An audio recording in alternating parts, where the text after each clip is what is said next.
Ce n'est pas les Africains qui ont décidé un matin d'aller en Occident. C'est l'Occident qui est allé rapter les Africains et les amener en Occident. Quand vous montrez le chemin à un enfant, il le prend. Merci pour votre attention. Nous vous souhaitons un bon vol. Thank you for your attention. We wish you a very pleasant flight.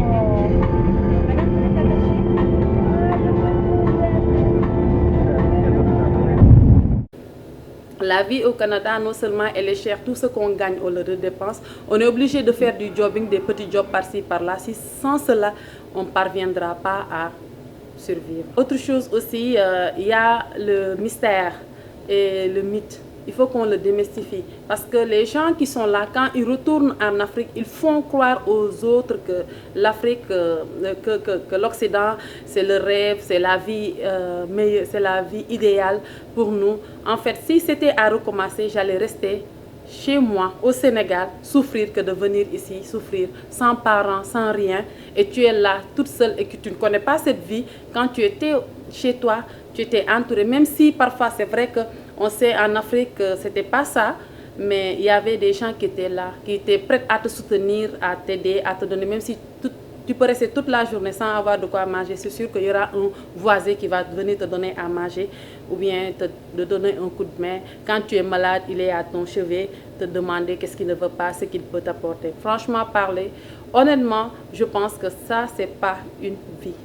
Il ne faut pas croire à tout ce que les gens vous disent, les gens qui quittent d'ici et vont là-bas, tu leur vois avec de beaux habits, alors qu'ils ont resté pendant des années à travailler dans les entrepôts, comme ça, ce que je dis de l'esclavage.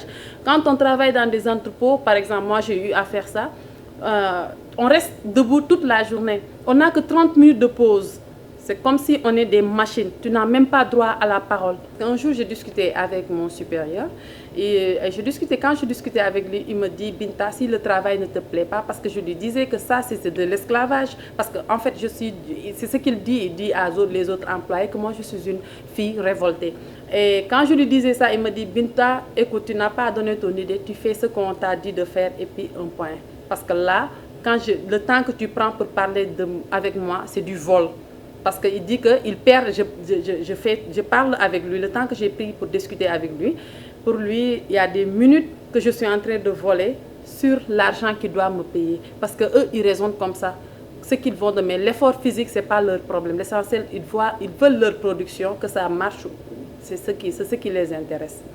Honnêtement parler, le Canada, ce n'est pas un pays pour moi, ou bien pour nous les Africains.